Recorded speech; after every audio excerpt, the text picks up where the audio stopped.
Based on students' feedback from last year's exam and this year's exam, we can predict, based on how they do in the actual test and what they were doing on meta-find mid-entry, what the actual exam is like and what you can do differently to make sure you do as well on the exam as you can, knowing what other people have gone through. So let's go through each of the sections and discuss some information that's useful to know before you go into the exam.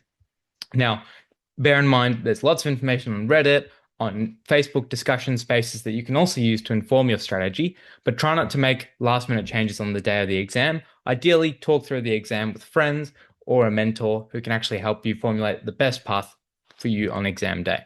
So, generally speaking, verbal reasoning people perform similar to the actual exam.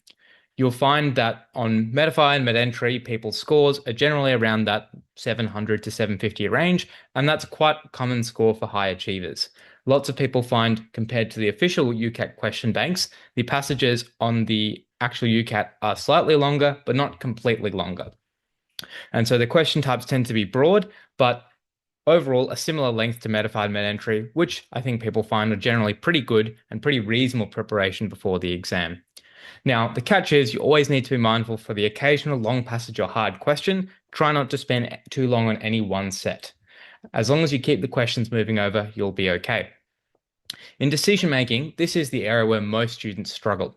And it's often people who are doing really well on their Metafy mid-entry, getting 800 plus, and people seem to feel okay on the actual day. They don't really have the same difficulties with timing, but then they're disappointed by their scores.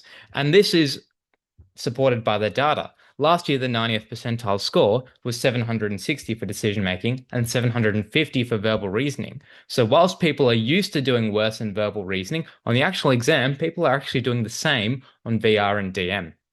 So when you go into the exam, it's important to have a clear idea about what order you're going to go through the subtests in. And then just bear in mind that there's likely going to be a lot of 50-50s here. So you can use things like flagging on the 50-50s. Also monitor your time, so you actually ideally have enough time to come back to those flagged questions. You still want to go fast where it's easy on the shorter question types and still pace yourself throughout. But I'd say have a clear idea about what order you do the question types in.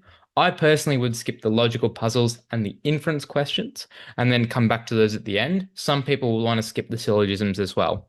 But just bear in mind those question types where you get lots of 50-50s, the syllogisms, which can have a longer stem, the arguments, make sure you're focusing on identifying the key small differences between those 50-50 responses.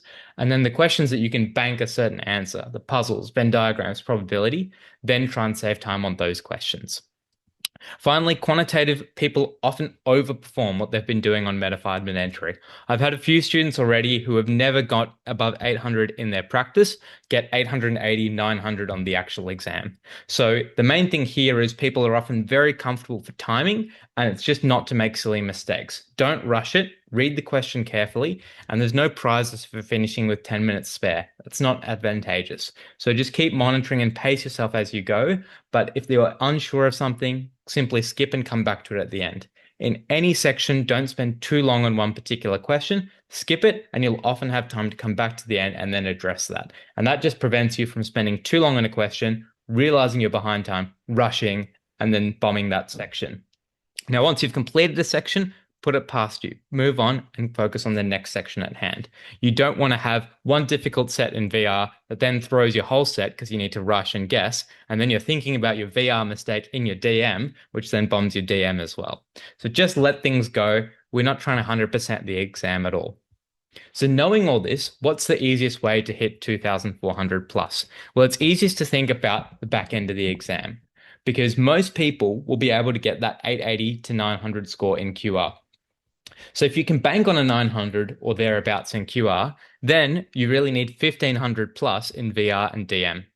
Now, given that they're similar difficulties, ideally, most students will be able to get around that 750 plus mark in each of these sections. And so the higher you can get above these two scores, the better you'll get overall. And you'll see the people who get 2,500, it's actually sort of 800 VR, 800 DM, and 900 QR. So you'll actually note you'd be surprised, but you'd actually see maybe some more high scores in VR, 850 plus scores, than perhaps in DM. But generally speaking, if you're going for 2,500, I'd say 800 VR, 800 DM, and 900 quantitative is a pretty reasonable place to end up at. Now, you might have individual strengths. Maybe your VR is slightly worse or slightly better than your DM, in which case you can adjust that accordingly. Now, what should you do about all this?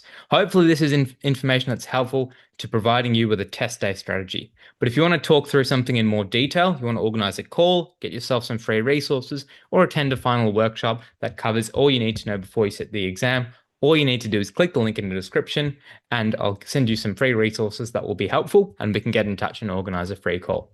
All the very best for the exam, and you'll be happy once you're all done sitting all this UCAT and you won't have to prepare another 6 months. It's one of the hardest exams I've sat personally, but it feels good when it's done. So well done on your prep so far and all the best on exam day. Click the link in the description and I hope to see you there.